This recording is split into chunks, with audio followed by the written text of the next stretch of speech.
Hope everyone's having a fantastic Sunday. Hi Malvika, nice to see you.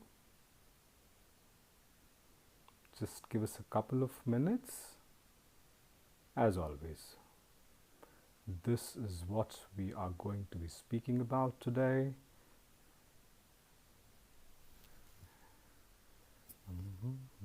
Hi Rashmi.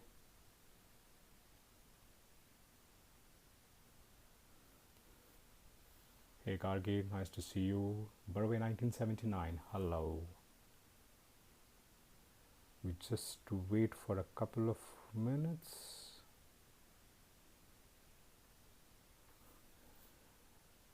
And I'm waiting for my guest too. Gargi, hope all is well with you. You've been seeing some of your songs which you have been putting up extremely well. I hope everybody at home is fine too. Great. So we have, and there is Gayatri and there is Urban Sarai. Nice to see you guys. Give us just a minute. I'm just going to wait for a couple of people to come in.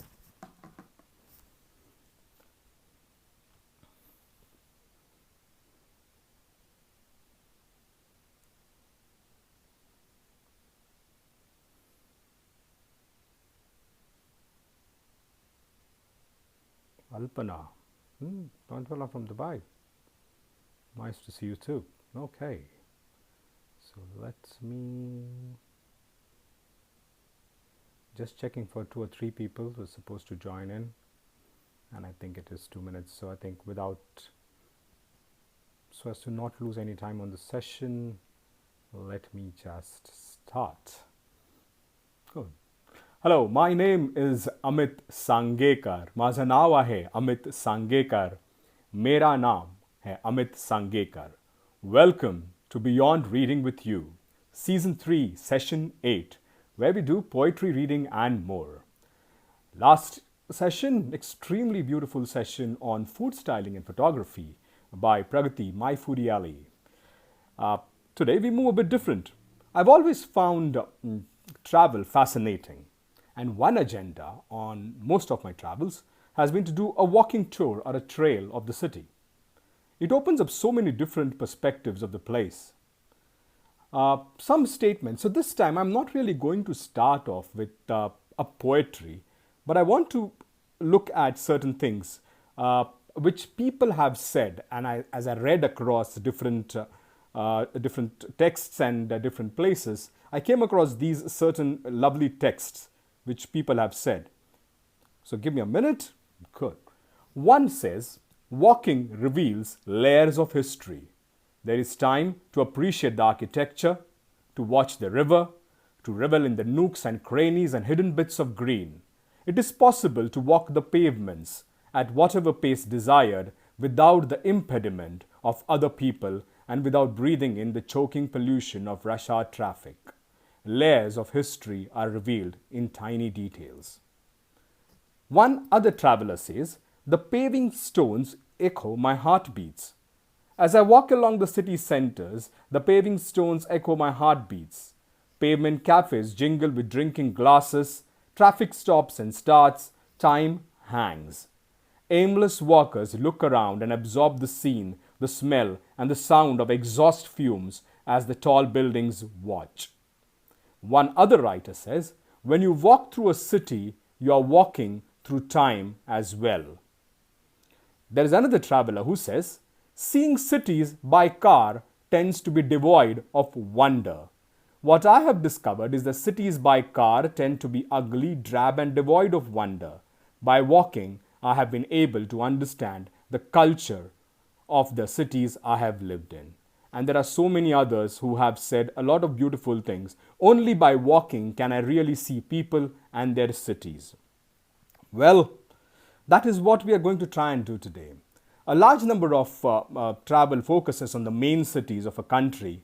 The smaller ones usually get a miss, primarily because one does not really know much about them. The city of Nashik in Maharashtra, India, is one such relatively less explored city. But people like our guest today are trying to change this. So before I introduce our guest, let me try and see if I can add them.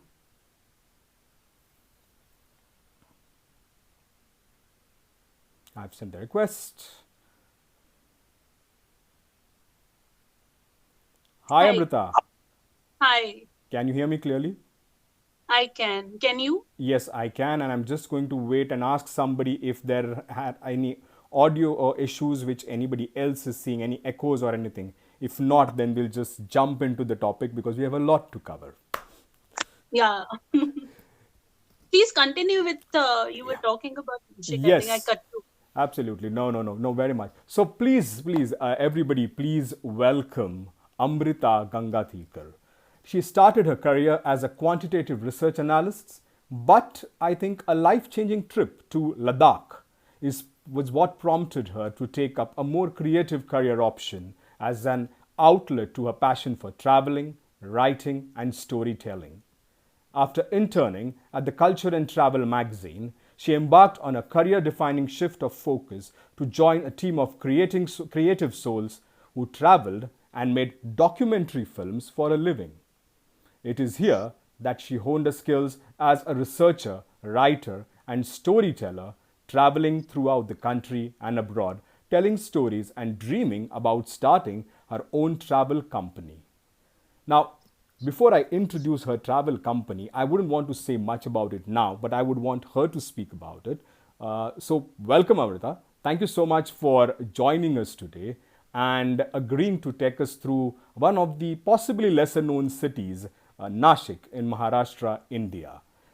So, hope everything is fine at your end in these times right now.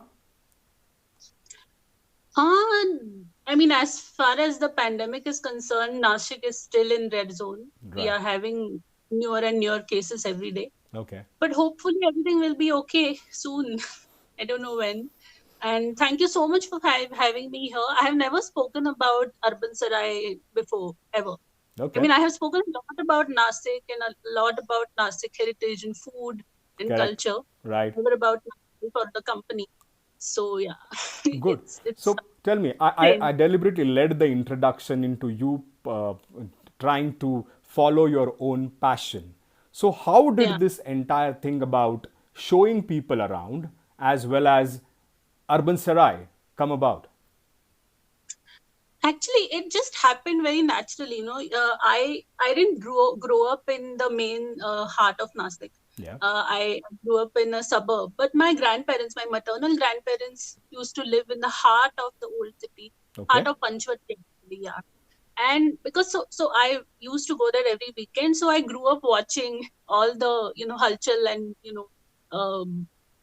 Panchvati has its own energy. And when you enter Panchvati, you actually feel like you've gone 50 years or 100 years back. So Okay. all these festivals and cultural events, they are celebrated there with a lot of energy and enthusiasm.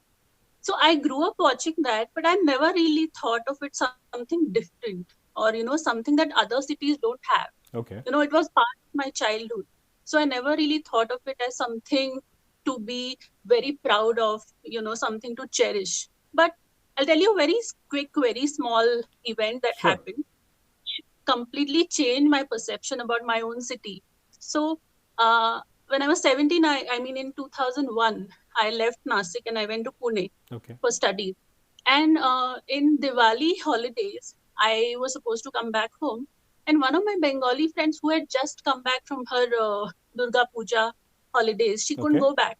Okay. So I asked her, okay, you come with me, I'll take you around and you stay with me. Don't be alone in the hostel. So she came with me. And that was the first time I got somebody with me who had absolutely no idea of my city and Okay. its culture, history. And I took her around. I took her to all the temples. I took her to Ramkunda. I took her to Sita Gumfa, which is a cave-like structure. And now there's a building on top of it, Okay. but it's a like structure where apparently Sita used to do her tapashcharya. Okay. Okay. So she found everything fascinating. And that was, for me, that was everyday thing. Every day I used to pass by Sita Gumfa. Every day I used to go shopping around that area. So for me, it was very mundane, nothing great. But she was fascinated and she was thrilled. And Okay. at that point, STD calls used to happen at night because cheaper rate. So at Yeah. night, her mother called from Durgapur and she told everything about, oh, I went to Panchvati, Ram used to live there and Sita had a gufa. And her mother started crying. Wow. Okay. And she started crying. She said, give the phone to Amrita. I want to talk to her. So I spoke to her and she said, thank you so much. Because of you, my daughter saw all these things. I don't know if I ever come to Nasik. If my destiny brings me there, I'll come. Right. But to you, you have done such punya ka kaam. And she started crying. And Wow. I think that was the first point in my life that I actually thought of Nashik from a third point of view. Understood. Yeah. Okay, there is something different here. It's not there in other cities. This is something to feel proud about. This is something to cherish. And I think that point onwards, 2017 onwards, I have brought my friends, my family, my professors, my colleagues, some strangers also to Nashik and shown them around. Okay. So, and I used to always tell them that, if I ever come back to Nasik, if I ever settle here, I will do something in, this area where Okay. Yeah. I can combine sightseeing and travel stories, my own storytelling, and, I'll do something. I didn't know what. So it came to my life that I used to just say this, like, you say that, oh, one day I want to go back and I want to farm. Okay. You Yeah. don't actually do that. Correct. So Correct. I Yeah. never thought that will happen to me. But fortunately, I met my life partner who also wanted to go back to his roots and settle down in a small city. Okay. So we came here, and that's how Urban Sarai started. Okay. And when I started, I didn't have anything in mind, really. Like, I Okay. didn't have a business plan, or I didn't have a 5-year plan. I just thought, let me start with a walking tour and let's just see what happens. If I fail, I can just go back to what I was doing, Okay. or maybe I'll do something else. But Yeah. I want to try, I want to do this at least once in my life. I told him I don't want to tell my grandchildren that, oh, I wanted to do this, but I couldn't. But you should follow You your should dream, follow your dreams. Yeah. Yeah. I want to tell them that I followed my dream. I failed or succeeded, whatever it is. You should also do that. So he said, okay, go ahead, do it. So I created a small walking tour, which we are going to show. Yeah. Yeah. And it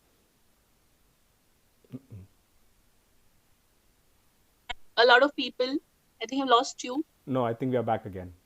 Yeah. Did you miss anything? No, no.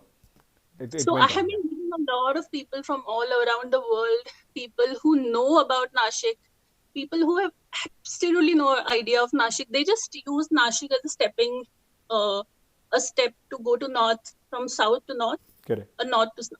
They want to stay somewhere. Yeah. So I have been meeting people who have no clue about Nashik, even when they're from Bombay.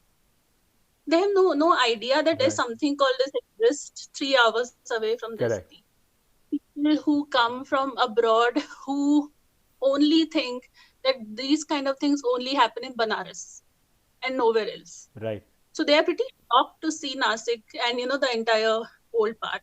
Correct. So that is how Urban Sarai started. And before the pandemic hit, we were going to launch many more walking tours and heritage trails, which I hope we'll do soon.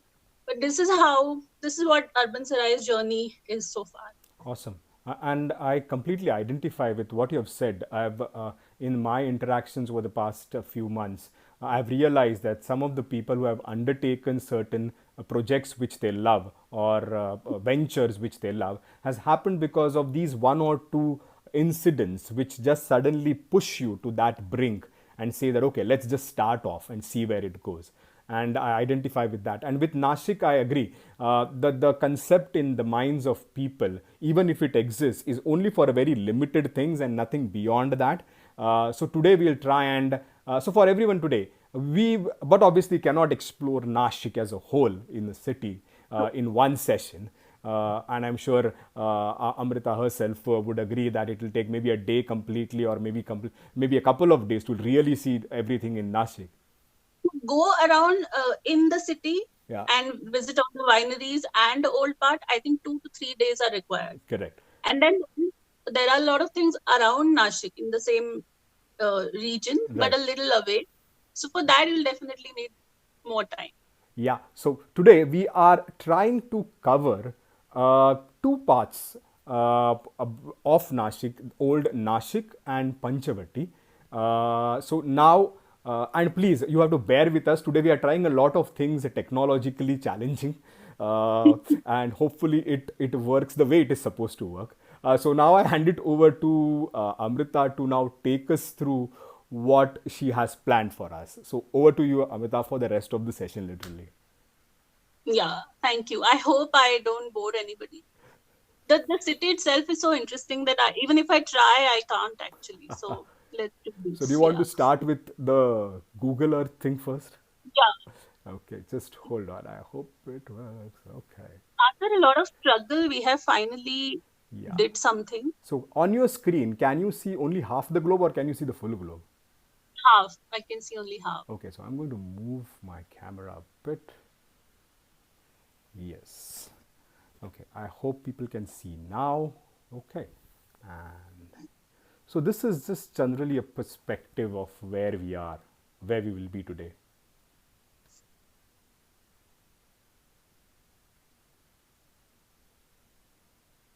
So this entire area where you see a lot of crowded houses, the river flowing in between, there is a small pond-like structure, pond-like thing happening because of the river.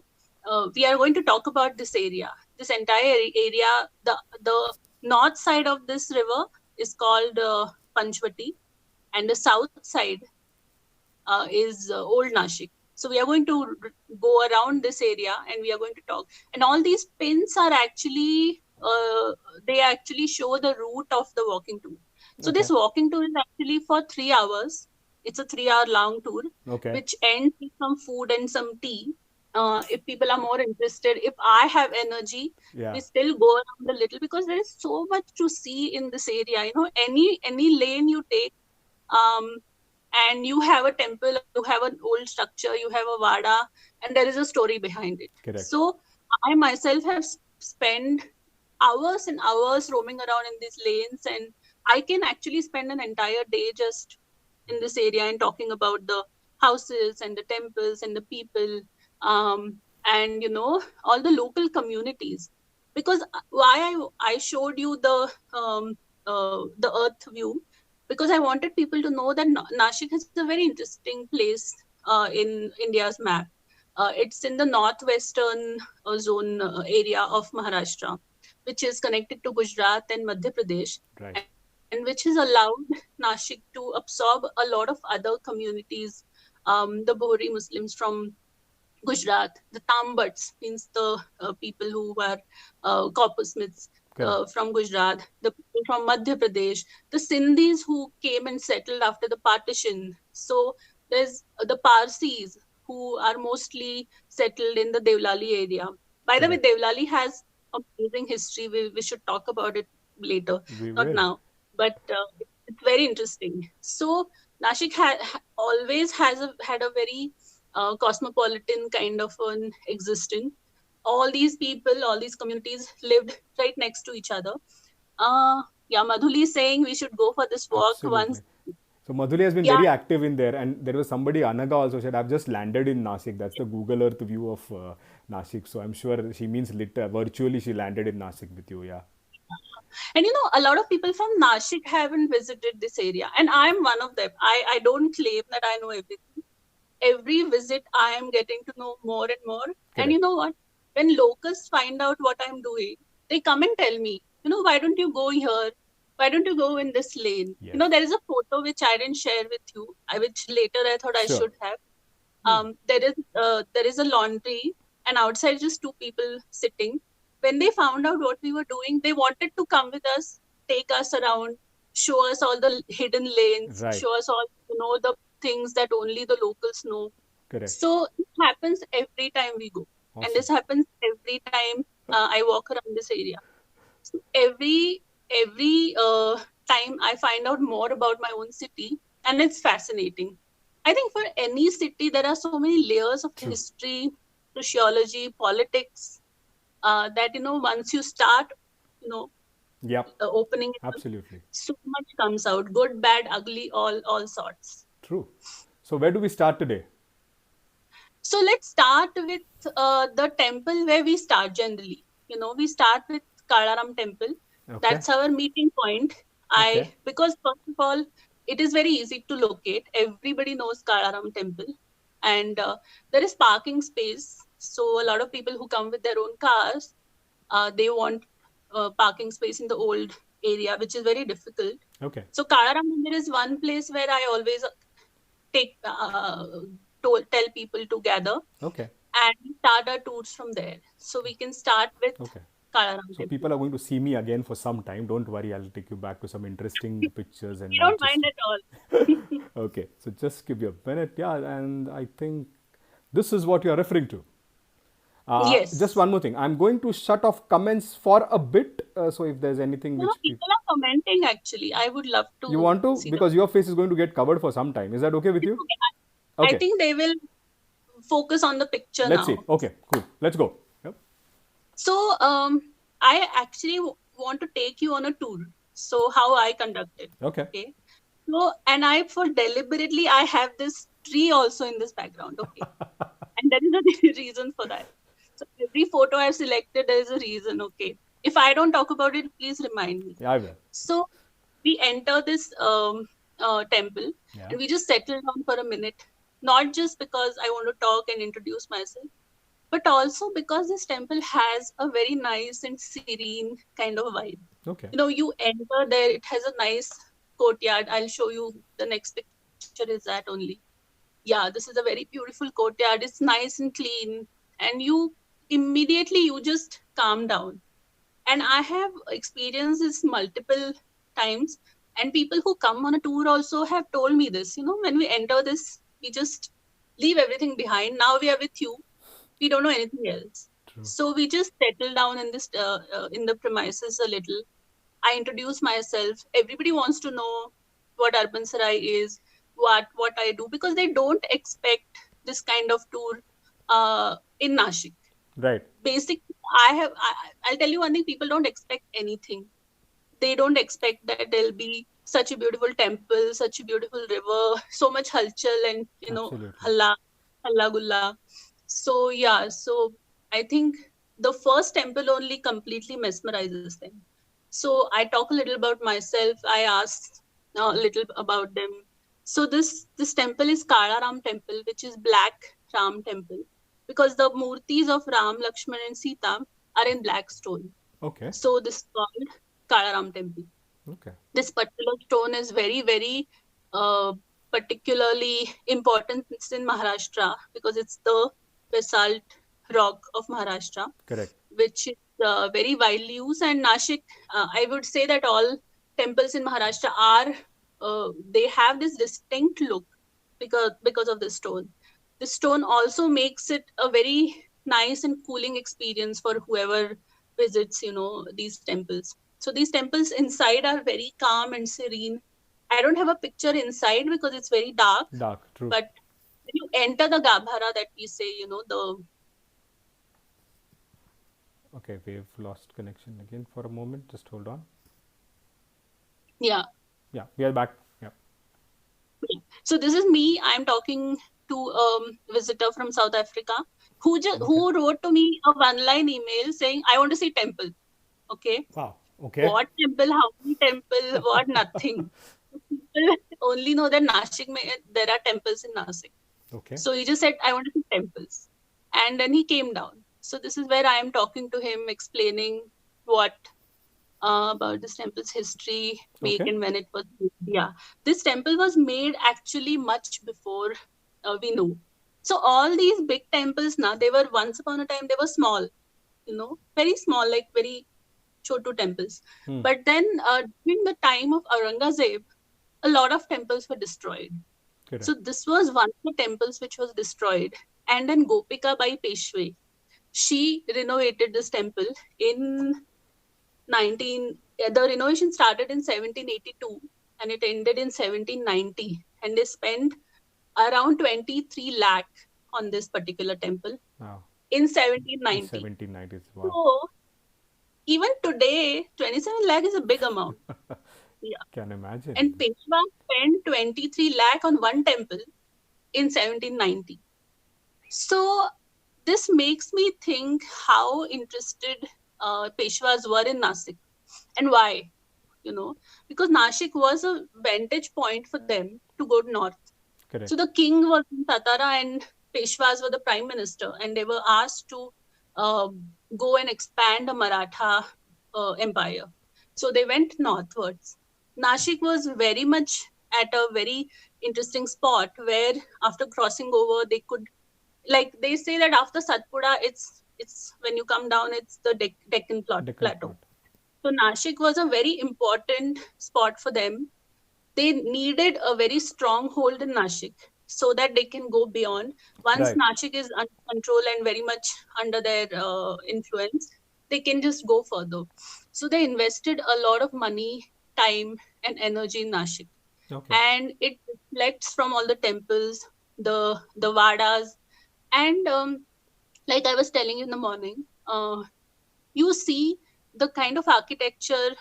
It reflects the time that we live in, right?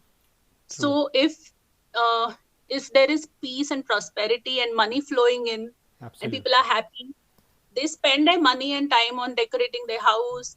They have carvings, they have inscriptions.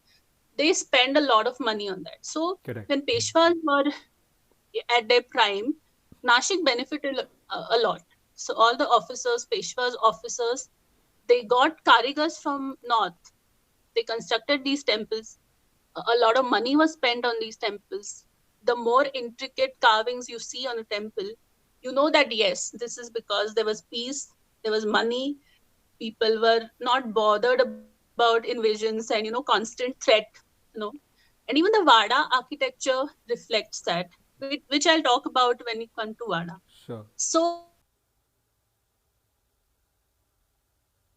hi. Hi, I'm back. sorry. As I said, the phone just said at the end of it is it's too hot for it, and then just shut off. Okay. So I don't know. Okay. But I think I have the screen recording was on, so I have a feeling that the screen may have recorded. Now I'm going to improvise a bit. Just see, we are here. Okay. So this is another phone on which I've put up. So we had kind of spoken about this. Yeah, I was going to talk about that tree actually. So keep that photo. Just hold on. The first one? The first, yeah, first one. Okay. So I was telling everybody that about this temple which was destroyed and then reconstructed by Gopika by Peshwe, and she spent 23 lakh on this project. So how much money was poured in Nashik at that point by Peshwas is a very interesting research actually. Somebody should do it, or I'll do it in future. But a lot of importance was given to this city because, like I said, it was the vantage point. It was a stepping. It was a step toward.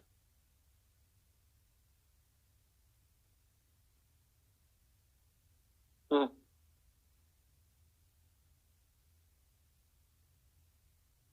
Okay.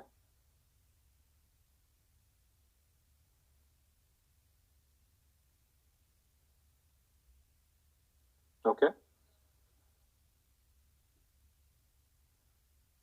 She constructed ghats, and she also planted a beautiful tree, which are still there, and they are huge banyan trees. And the photo is gone, Amit. Yeah, it's back. So I was talking about this particular Is it there? tree. Yeah. Yeah, it's there. So we sit under this tree, and this is a ramphal tree. So a lot of people don't even know that there is a fruit called ramphal. They only know sitafal, which is custard apple. And so we sit under this tree, Okay. and we talk about, we introduce ourselves, and basically I tell them why Nashik is famous and why people come. So I'll very quickly tell you there are 3 reasons. I will stick to this particular walking tour. There are many reasons why people come to Nashik, but I will tell you the reason why people come to Panchvati and Old Nashik, which is the first and very important reason is Nashik's connection. Amit, you can keep the phone down and you can come in front of the Yeah, camera. what I'm also going to do is just give me a minute. I saw a couple of comments which said the audio was not too clear. So just give me a minute if that's the case right now. Just hold on. You may see a pause about the.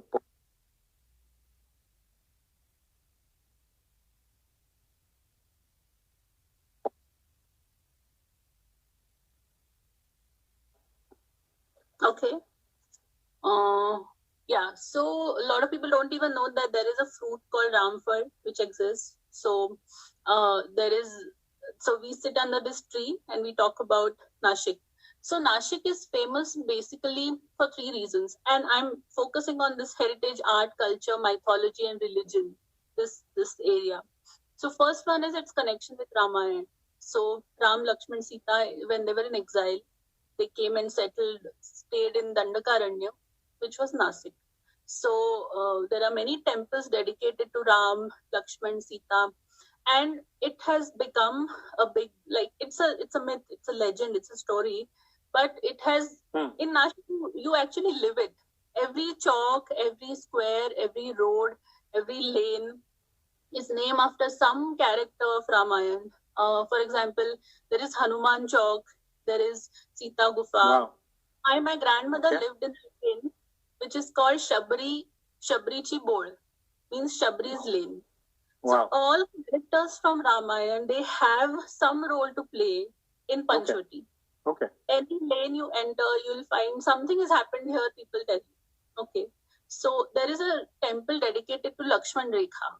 So I mean, believe it or not, whatever your thoughts are about this story, whether it really happened, didn't happen, when it happened, people say it happened thousands of years ago, but actually it was written in 4th to 5th century, around that time. Okay. So if you're a believer or not, doesn't matter. I think Panchvati is something to enjoy, to just experience. And I just tell people that you just for a minute, just leave all your logic aside and just come with the flow.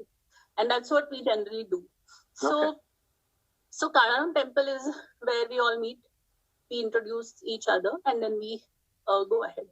And Walking Tour has a lot of temples, but not for any religious reasons. But every temple has a story, has a different kind of architecture, and a reason behind why it is so. True. So when I take people around, I'll tell them, don't think from a very religious point of view, and think from a very social, political, anthropological point of view, why a temple is constructed in a certain way, or why not, who the people who constructed it or who were living in it, how they were, why they chose a particular style. So the next thing I want to talk about is a Goreram temple, which comes along the same lane. Yeah. Okay. And I will show you the Goreram temple. And I think this is the entrance to that. Yeah. So somebody just asked me a little bit about Kumbh Mela. So let's do this when we go to the river, when it actually happened. Okay, Yeah. so I'll talk about it there. So I particularly chose this picture because this is a temple, but it doesn't look like a temple. It does not have the very typical temple architecture. It's a vada, okay? And it's a temple in the form of a vada. It's owned by a family, Muthe family, and they have constructed this vada, and it's a temple. So if you go to the next picture, I'll show you. Yeah. So this is the entrance of the vada, come temple. So I always take people to this temple because it's very beautifully maintained. When people renovate old buildings in Nashik, they generally destroy the old structure. Okay. And it's really ugly kind of reconstruction. But the Muthe family have actually maintained the old look of this vada, and they have painted it nicely, and they have made it very beautiful. And this is the inside of this temple. It's a vada. It's actually it's like a person's house if you enter. True. but actually it's a temple. And because the 3 statues are in white marble, it's called Goreram. It's called Goreram. The fair arms temple. So this is the entrance, and this is a very beautiful, very very nice, serene, calm, clean. That is very important kind of a temple. There is a Tulsi Vrindavan, which you always find outside in the courtyard. So I definitely make it a point that people visit this temple because they have never seen a temple in a Vada like this. So because they always expect the temple with a very typical architecture, shikhara. Okay, so when people go to this temple, actually feel that they have entered somebody's house. So it's a very very beautiful. My favorite actually, one of my favorite temples in Nashik. You had a story about the turtle. Yeah, a lot of foreigners ask why there is a turtle here, why there is this animal, why there is that animal. So so that's why I think I selected this photo. I think the turtles are a symbol of longevity, life, fertility, and prosperity also. So I think that's why temples have found their place in all the temples. And I'll tell you, in all the temples in Nashik, there is a turtle in some or the other. Okay. Yeah, there is. So we can go to the next temple now. This was Goreram again, a few images from Goreram. And I think this is the outside, right? Yes. So this is a Kapaleshwar temple. This is dedicated to Shiva. It's a Shaivite kind of a temple. So we'll remain on that first image before this. The one which was this one. Yeah. So this is a very different kind of architecture. If you see, it's a little. It's not a very clear image. Thoda sa if you, that's there. Yeah. So the speciality of this temple is there is no Nandi. I will not get into a very long, detailed story. Apparently, Nandi was sent on a leave for a holiday. So this particular temple does not have Nandi, even though it's a Shiva temple. And this is like now people have very forcibly established one Nandi there, but historically there is no Nandi. Okay. But an important factor to notice for this temple is the shikhara, which is absent. There is a dome instead of a shikhara, a mosque-like dome on top of a temple.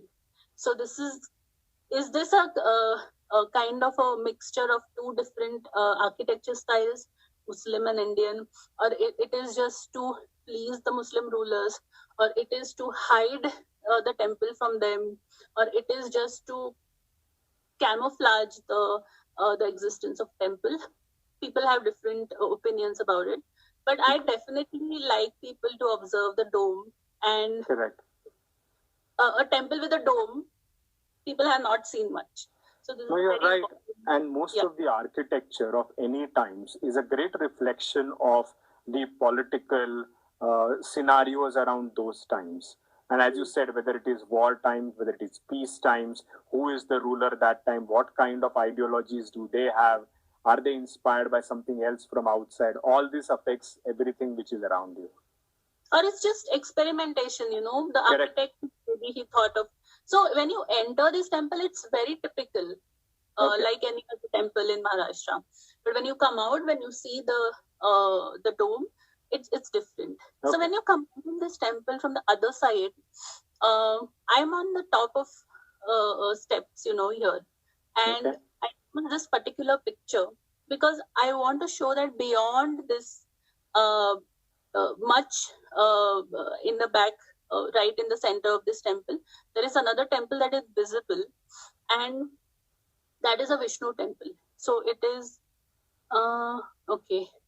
So it is a Vishnu temple, and these temples actually. Can you show that Google Earth image, or it's not possible? Yeah, I will try. Just because I have lost my stand, but we will try. Okay. I think this is what we were referring to. So this big bridge that you can see, just behind that bridge where you see the black, all the trees on the left is the other temple. and we are right now on the other side of the river, where Kapaleshwar Mandir is written. So when you Okay. stand in Kapaleshwar Mandir, and when you look beyond, okay, beyond the river, Yeah. beyond the bridge, you will see Sundar Narayan Mandir, which is a Vishnu temple. And both the Okay. temples, now it's very crowded. Now Nashik has not even inch of land left. But when these two temples were constructed, they were constructed in a way that Shiva and Vishnu, they are facing each other. Okay. Wow. So if you Okay. stand at the doorstep of Shiva temple, you can see Vishnu's face. When you stand there, you can see Shiva.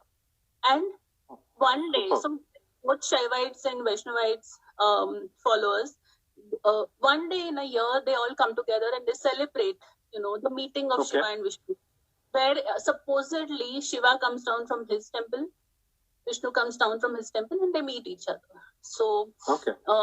what I see is both Shaivites and Vaishnavites have been kept very happy in Nashik. How? That I'll come to when I Okay. talk about Kumbh Mela. Yeah, so remind me, I have to talk about this. Yeah, so this Yes. particular standing where I am telling you to stand and look beyond. So, Yeah. go to the next image. So she can see this temple, which is beyond the river, Beyond the river. Yeah. So this is Sundar Narayan temple. This is a Vishnu temple. And again, Okay. it was destroyed by the men of Aurangzeb.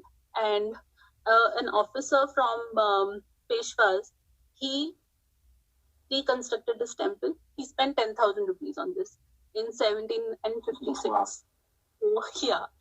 So that's what, yeah. So this is the entrance that is visible from Kapaleshwar temple. Okay. Wow. This is a very Even- beautiful temple. It has had many additions over the period of time. Even right now, it is under State Archaeological Survey of India, and they Okay. are doing some work there. So right now, it's Okay. shut. So I think this So- is something which you wanted to say. Yeah. Yeah. So right in the corner of this, next to all the greenery that you see, Sundar Narayan temple is there. And why I chose this particular image, because I want to talk about this bridge, which is one of the very first bridges that were constructed on River Godavari. So we are speaking about this one, right? The main bridge, which is Yeah, so we yeah. can see on this image only. So this particular bridge. Now it's double, like Okay. two-way.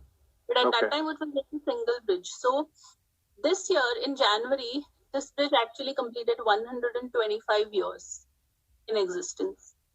Okay. So Okay.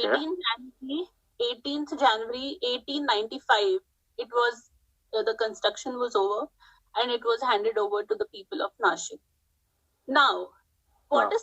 what is a big deal about a bridge? You may ask. Okay. But at that point, people used to cross the river by boat. Okay. And constructing something over a river, which is a holy river, which is your mother, which is a southern Ganga, you call. That's why my son is Ganga Tirkar, because I live on the banks of River Ganga. Okay. Oh wow. Okay. And I tell tourists that you cannot find a better guide ever, than me. Is enough. So, yeah, so constructing something over this river, which is like your mother, and you worship that river, was a no-no for the locals. Okay. So when the construction of this bridge, was in debates, people need to convince the locals that it's okay, we'll construct a bridge, it will help us, it's a necessity. It will save so much time. So finally they agreed, and the people of Nashik, the local people of Nashik, contributed 25,000 rupees. They raised 25,000 rupees. Remaining Wow. amount was put in by the government, the British government. Some Mr. Thatte, who was the administrative officer who looked after the entire construction of this bridge, even Right. after his retirement, he looked after the project. Something I haven't heard of. Amazing. Yeah. Yeah. And the bridge was constructed, and people were still so scared crossing the bridge.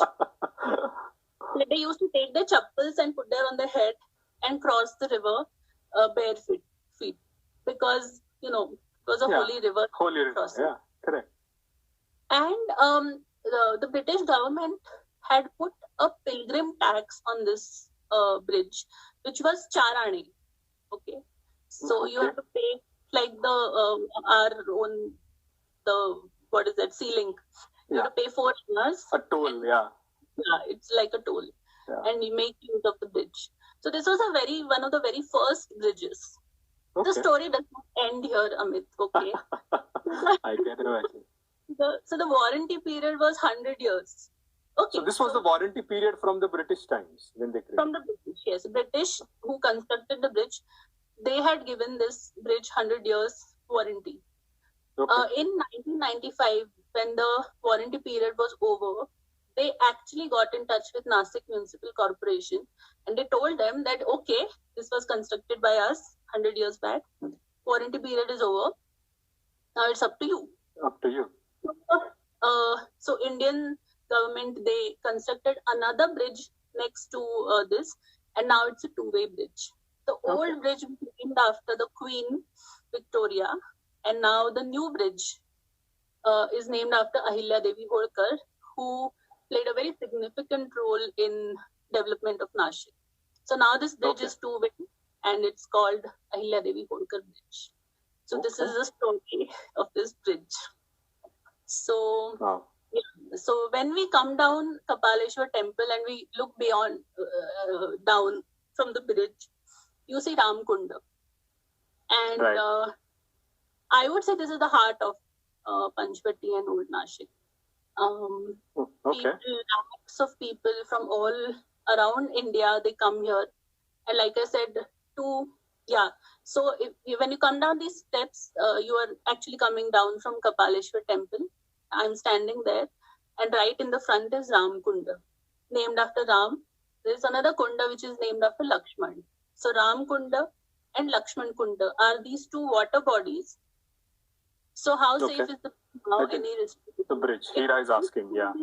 Yeah, it has been restored, and it is safe, and and it's in perfect condition. And I definitely credit goes to the British to first of all construct it and then keep it in mind and remind a small city like Nashik that okay, no, please look after the.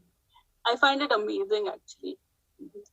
So so this is Ramkunda, and whatever crowd you see there, they are there for the after death rites. So Nashik is very famous for that, and a lot of people, lakhs of people every year come here to perform all the rites, all the rituals after their near India, Yeah. But before, I want to talk about this particular point because it's very important. A lot of people don't know. They only think that all these things only happen in Banaras or Ganga River. Correct. But a lot of things happen in Nashik as well. But before that, I want to answer the question about Kumbh Mela. Okay? Right. So every 12 years, Kumbh Mela happens. And for Nashikites, it's a treat because we get a lot of money. We get crores of money. People don't know where to spend it, seriously. We paint everything. We do everything new. Okay. So the roads are new. And all these sadhu, mahant, their groups are called akhadas. Okay. So they come here, and why this happens? Actually, there are many stories. I'll tell you 2 stories. Okay, I'll not get into much details. I hope we have time. We do, right? Yeah. No, go ahead. Even if we have time now, because we lost that 15, we gained 15 here on this session. So don't worry. Yeah. So astrological event. I will say astrology or astronomy, whatever you prefer. So the sun enters Kumbh Rashi every 12 years. It remains in that Rashi for a year. Okay. And that is a very auspicious and holy time to take a dip in this particular river at this particular place. Okay. So that's why all these sadhu mahantas, all the Naga sadhus and everybody, they came from all over India and they take a dip. All those timings are also important. Lay people like us, we are not allowed actually at the time because there is a right. People die. There are stampedes happening at that particular time. Interesting. So that particular dip is called Shahi Snan, okay, the royal bath. So only this sadhu, mahanta, naga sadhus, and all these very, very important people are supposed to take a dip at that time. Okay. After that, many people can go and they also can take a dip. So in the 1800s, the Shaivites and Vaishnavites had a big fight. Calling it a fight is a very, very small thing. You know, it was a big riot, and Okay. around 2,000 people died. Okay. Oh boy, not bad. So Peshwas finally, and these sadhu mahantas are not like chill, okay. They are very aggressive, yeah. So, Okay. so we are given an idea that when you become a sadhu or when you renounce everything, you renounce everything. You don't give any pleasure to your body or to your tongue. But that's not true. This is very inside information, okay. Nobody Yeah. should know, yeah. So one of my cousins is actually in dairy business. So he supplies ghee, pure ghee. Right. So he told me that these sadhu mahantas and everybody who has renounced the world and who have no worldly pleasures, they consume so much ghee and they eat everything made in pure ghee that he actually recovers all his money during that 1 year. And he can actually just sit at home and not work for next 4 years. My God. He told me that, the whole idea of renouncing the world, not eating good food, torturing your body is absolutely not true. Actually, they food ever. So yeah, that is just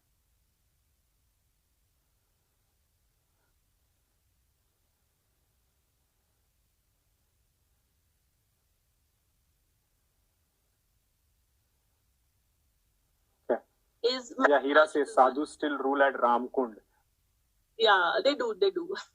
You see a lot of sadhus in old Nashik, and that's what I said. When you enter Panchvati, you actually go back in time and you feel that, and all these Shravani Shukravas and Shravani Somvas and Chaturthis and Purnimas, generally losing Amrita, my just wait a minute and let's see. They said they couldn't hear you. Can you guys hear Amrita now? Amrita, just say something. This is a Can you hear sadhu. me now? Is it better? Just hold on. I'm on 4G, by the way. Maybe that's why. Just check. Can you hear me now? Preeti. Yeah, Preeti says yes. Yeah. Okay. So where Yeah. was I? Yeah. Where was I? So You were with the sadhus, but we are going. sadhus, yeah. So you actually see when you enter Panchvati, all the Chaturthis and all the Purnimas and Shravani Somvar, Shravani Shukravar, Dashera, Gudi Padwa, all these festivals are celebrated like with a lot of zeal. So I used to stay away from main city. Okay, so we were like cut off from all these festivals and very religious activities. And when we used to enter Panchvati, it used to hit us like a train. Oh my God, it's a Chaturthi, it's a Purnima, it's Shravani Shukravar. People decorate the roads there, they decorate their houses, and they celebrate all the festivals with a lot of enthusiasm. So I tell people that when you enter this area, you actually go back in time. You become a little aware about all these cultural events. Okay.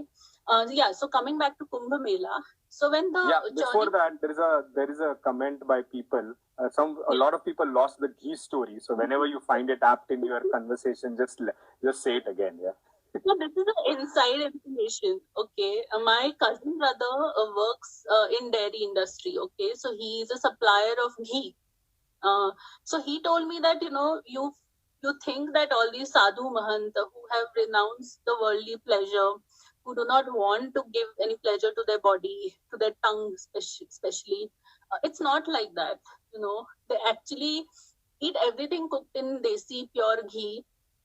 Their meals are amazing. They're pampered like crazy. And he told me that he actually makes so much money during Kumbh Mela that 1 year, that he can just sit at home 4 years and not work. So, and of course, when you see these sadhus, they don't look malnourished or, undereaten or anything. They look very hatta-gatta, very nice, glowing skin. So all the ghee, My God. it's working. So, yeah. The so ghee shows. Yeah.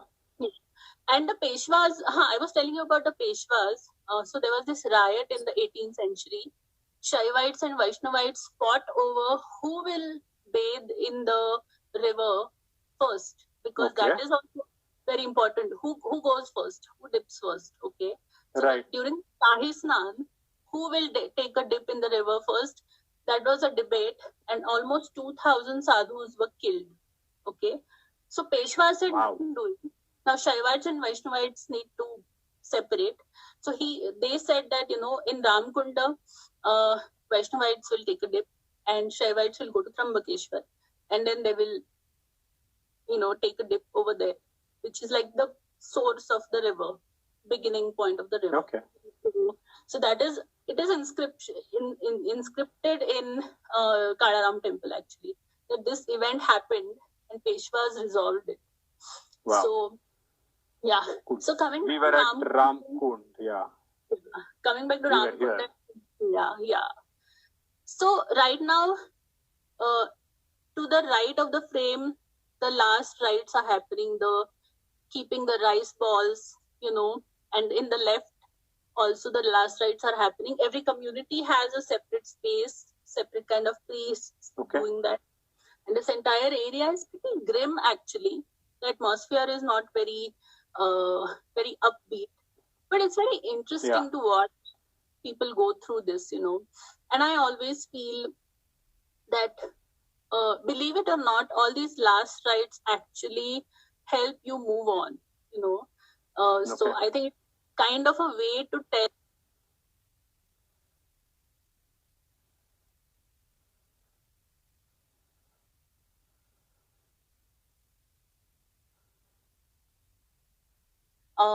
This place, I get this feeling. So I don't know if others also get the same feeling, but I do get this feeling that people want to move on and they want to restart their life. And these tiny rituals here and there, they help these people. But I was talking about the churning of the ocean. So when the churning of the ocean happened, the Amrit, the pot full just of hold Amrit on, came. Amrita, just hold on. Huh? I think they are saying that they lost your voice a bit, and I presume this is that kind of time where the audio tries to catch up with the video. Just hold on. Yeah, go ahead. Yeah, yeah, go ahead. Is there a lag? Between I don't know. There seem to be in between when when you seem to go ahead in terms of lip movements, and the audio then comes in a bit later. But fair enough. I think you've caught up. You could. I think my churning of the ocean story is not getting its due time actually.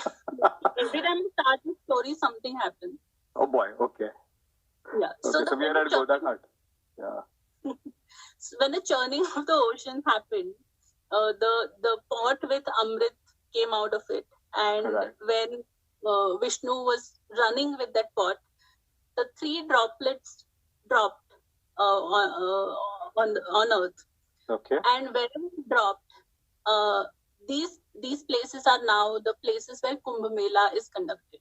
So Nashik was one of the places where a drop of Amrit fell off, and that's why we conduct Kumbh Mela here. So this is like why Kumbh Mela happens over here. And of course, there's a Ram connection because Ram also took a dip over here. It's very holy. You gave us a story about your surname, but I think your name also equally has a same. That Amrit falling into this Amrita Ganga Tirtha. That's the way. I think my mother is watching. I saw her joining. I hope she's watching. She should be very proud of herself. Okay. So my name is Amrita, who lives on the banks of Ganga. So yeah. Okay. So this is actually the ghat. Yeah, we go ahead, and there is this Hanuman, which is very important for Nashikkars because when the river floods, how much floods have happened? It is measured in terms of this Hanuman. His feet are now wet. Okay, ठीक है, under control. Then his Okay. knees are now sunk. Okay, still the river is flooded, but we can manage. Then his Man. shoulders are gone, his neck is gone, and when the Hanuman is completely submerged in water, Yeah. the river is completely created a havoc, and there is water everywhere. And why I'm telling you this, because the river and all these surroundings play a very important role in the everyday conversations of the local people. So when you go for shopping, you say me Gangevar Salve. Okay, so I'm Okay. going to the bazaar on the river shore. Okay, so when you talk about floods, you talk in terms of how much of this statue is submerged. So Correct. so everything is around this area, whatever is happening. So even the temples, I'll say that all the social life is used to be. Now Okay. I am sure it was changed. But when my grandmother was growing up, her schedule was kind of, it revolved around the temple visit.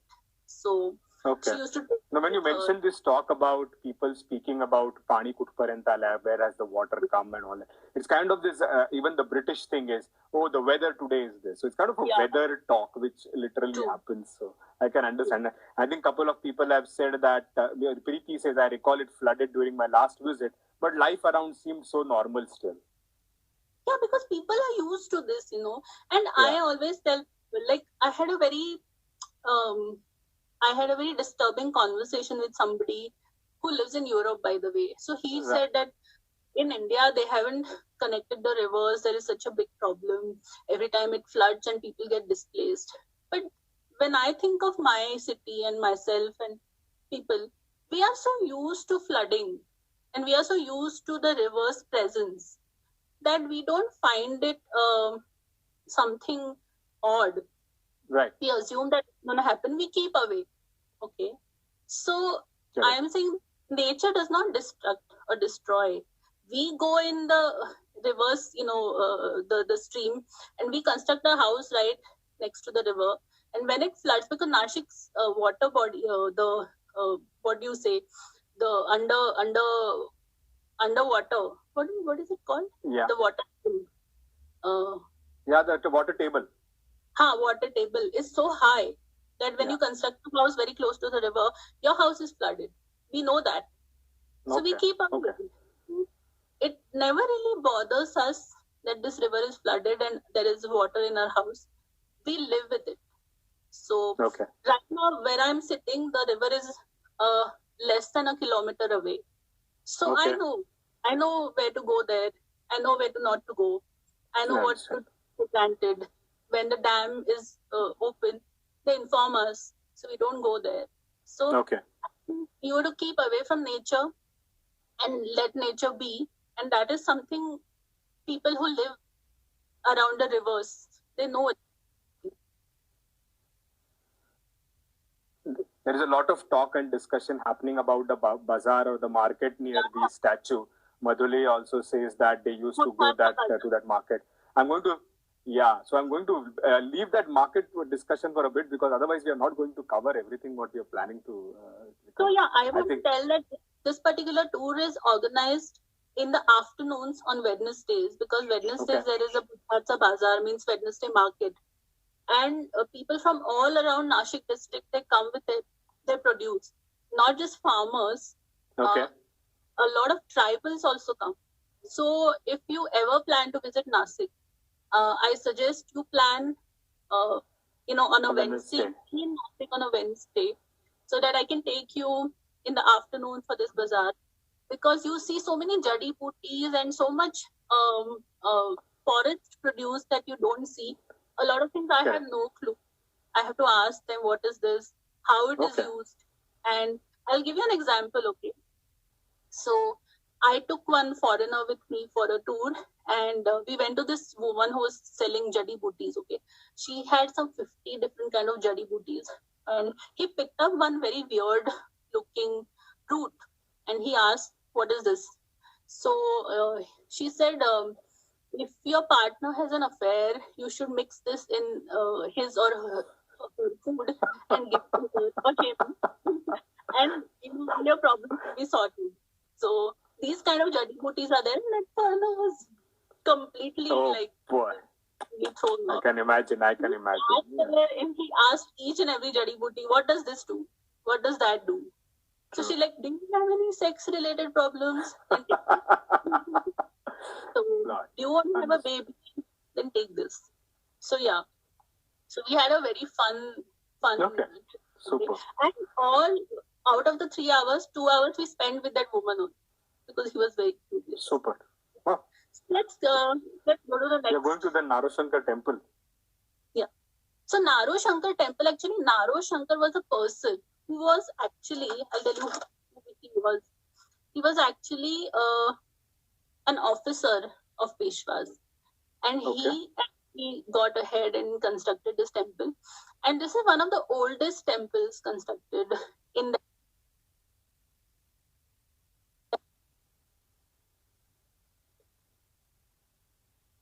Yeah, we lost you just for the oldest temple. Yeah, so this is one of the oldest temples constructed in Peshwa era, and it's very intricate. It's very, very delicately and very intricately and very passionately made, I would say. All the birds and animals on this temple, different kind of depictions of these different stories. There are 2 pahalwans on this temple, the wrestlers. So this is a point where we take a little break. We stop here. I let the people completely cherish and completely enjoy the view of this temple because it's very beautiful. And this is also a point where Panchvati is ending now. We are going to cross the river, go to the other side. So this is the last point of Panchvati. So we just take a break here, and because when we cross the river, there are no temples. We are going to talk about Vadas. So the temple talk is over for the time. For the time. So this is the bridge we are now crossing now. Not that bridge. That's the big bridge. This one. Sorry. Yeah, the small bridge. Yeah, there are many tiny bridges that get submerged when it floods, but when it's not, you can cross. So actually, this. So just stay here on this image. Yeah. So Naro Shankar temple is also famous for one more reason. There is a bell here. You can see it here on the top. Okay. So this bell was actually got here by Chimaji Appa. Okay. The officer of Peshwas. Okay. And he defeated Portuguese, and he got this bell on the coast. Actually, he defeated Portuguese, and he got this bell and he installed it here. It was not here before. There was another umbrella-like structure behind this, but for safety, now this bell is kept over here, and it's now in lock and key. So, yeah, this is a walking tour. There's a lot of walking. Yes, it is. So this is a walking tour. It goes on for 3 hours around. Okay, so now let's cross the river and go to the other part of the city, which is called Old Nashik. So This is Amrita crossing the river. Yes. Without my chappals on my head. Yeah, this is, you enter the bazaar area, in fact. So I'm coming from, I have crossed the river and now I'm entered the Saraf Bazaar. Saraf means the jewelers. So quite like in your Sarafa, this area is also famous for jewelry shop. And these jewelers and there is also a vessel market, an antique market, copper and brass, an antique market here. And it's been there for more than 100 years. And I personally really like the sound of this market also. When you go there, people used to sit here and, take marne. I don't know how to say that, how to call it in English. So they used to do that, sitting there. So it was always very noisy. And not my cup of tea. No, but I think you can still join because right now I'm talking very fast. But when the actual walking tour happens, we take breaks, we talk to people, we stay, we shop a little. So it's not very hectic, it's manageable. And it looks like a very long route, but actually it's 2.5 kilometers, maximum 3, not more than that. So it's pretty manageable actually. So this is the Saraf Bazaar, and where I'm standing right now in this picture, bang opposite, there is a very beautiful structure.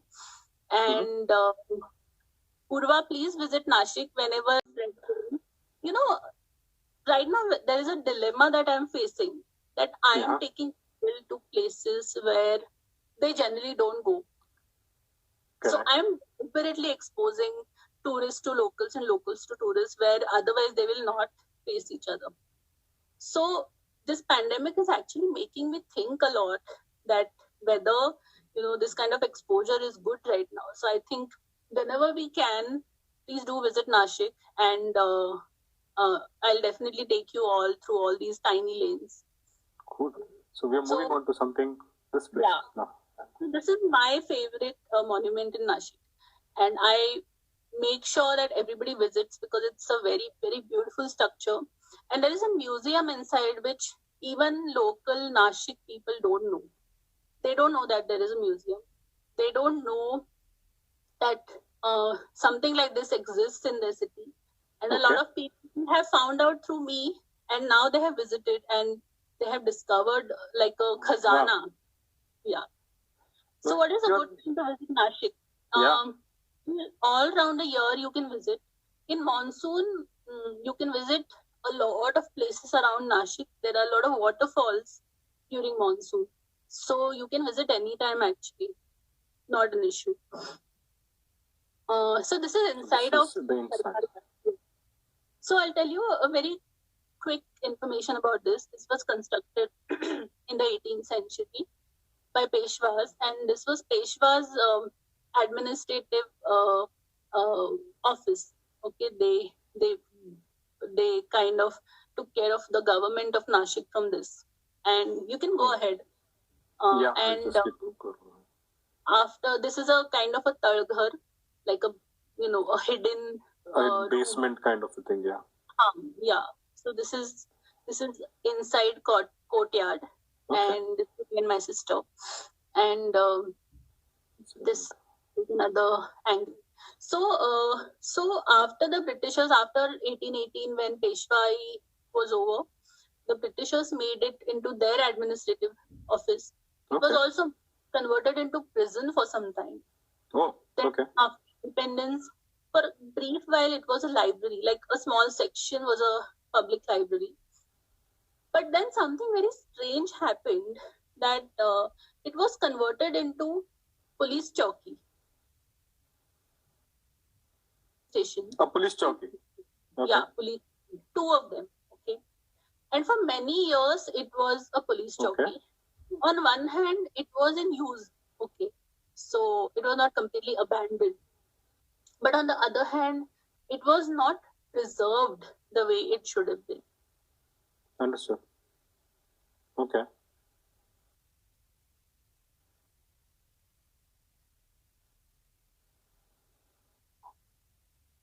So it is a state Archaeological Survey of India office. Thankfully, in the 90s, somebody thought of it, we need to preserve this building, and they removed the police chowkis from there.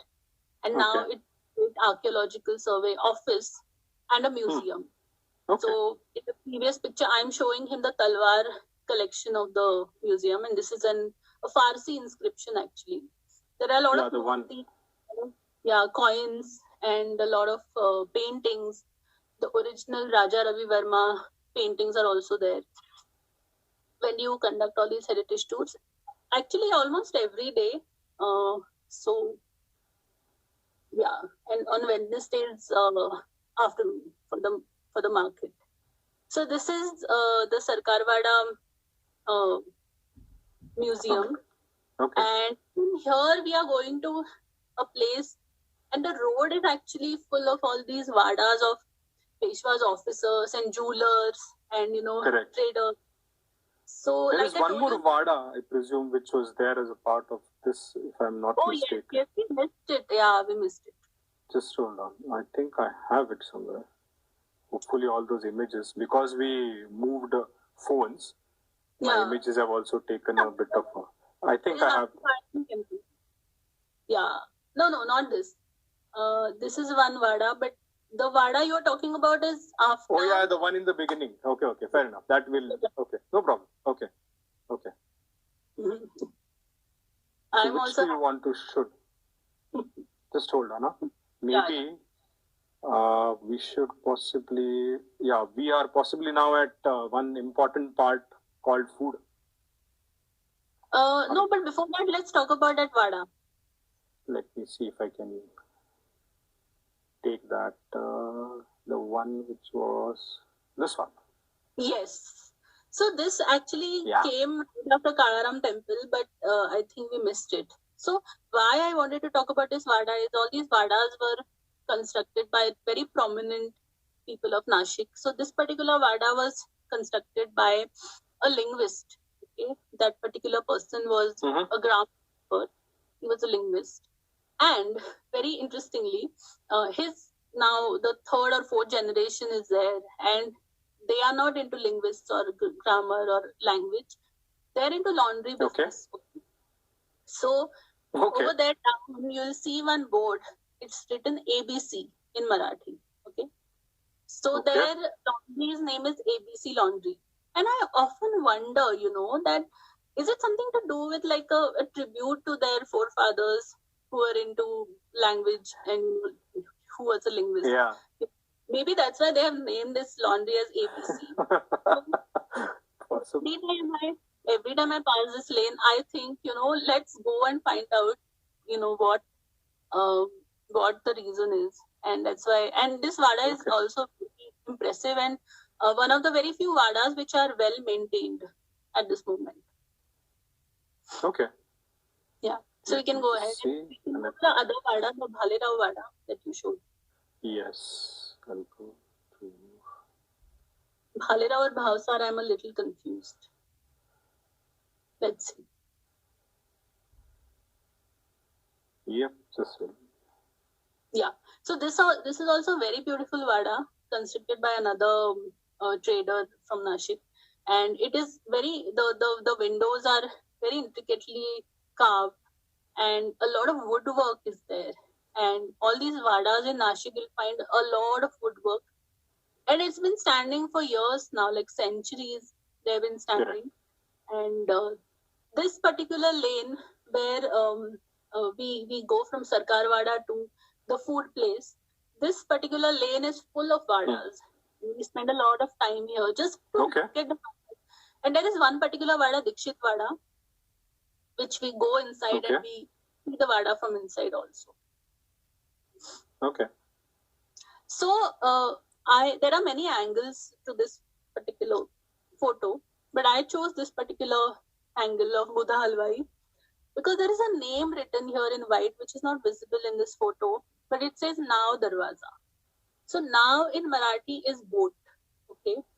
So when you go down this lane, you can catch a boat and cross the river. So Okay. that was the starting point of all the boats. That's why it's called Now Darwaza. Now there are no boats.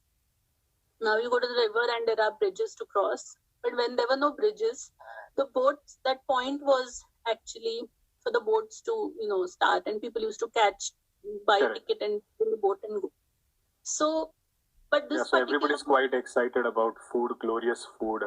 Yeah, the Yeah. moment they started seeing mango barfi, kurdan wadi, batata chivda, makka chivda, everybody's quite hungry now. Yeah.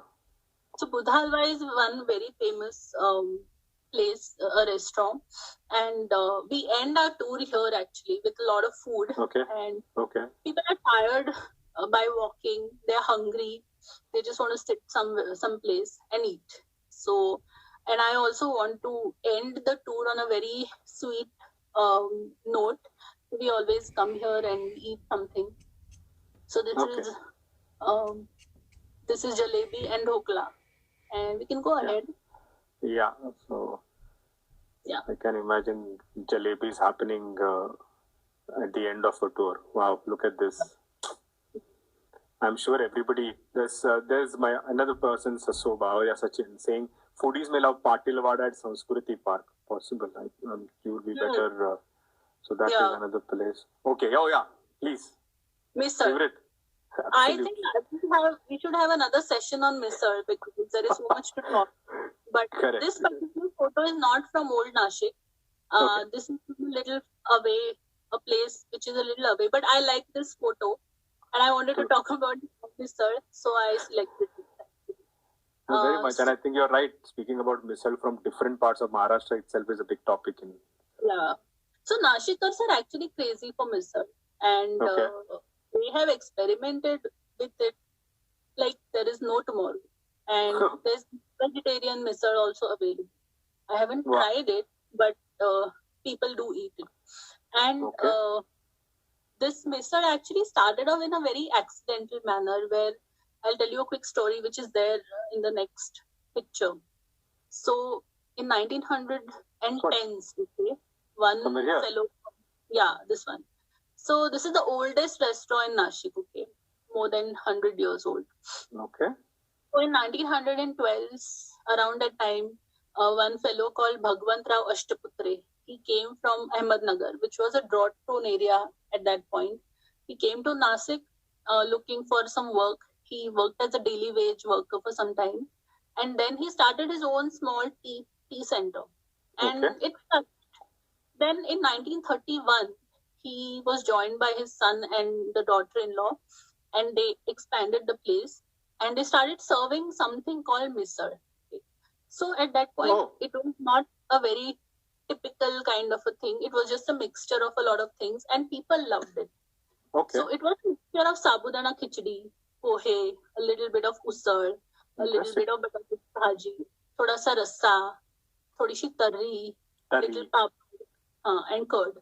So this was their misal, and they started serving it.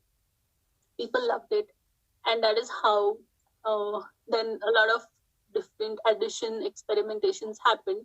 And today, misal has become quite synonymous with Nashik. Actually, there are misal festivals, and people, like I told you, think- there is non-vegetarian misal also. That is something which everybody of us will love to come to, the Misal Festival. I can't even imagine the scenes there. Yeah, a lot of people book a car from Bombay. They tell the driver, take us to Nashik, and the driver brings them to a misal place. So now like drivers know that now we have to go to Sula Wines, then we have to Right. take them here and back to Bombay. So I think now it's a package. Mr. Okay. Sula, yeah. So this is usually the scene of Amrita finishing her tours, usually with a tea. Yeah. And I love when people want to have a small little cutting chai with me. You know, I just love it. And I think after talking so much for 3 hours, I need that very hot, piping hot, soothing kind of that potion. And I have had the most amazing conversation with people over chai. Standing right in the middle of this chalk. I Uh-huh. can't tell you how crowded this chalk is.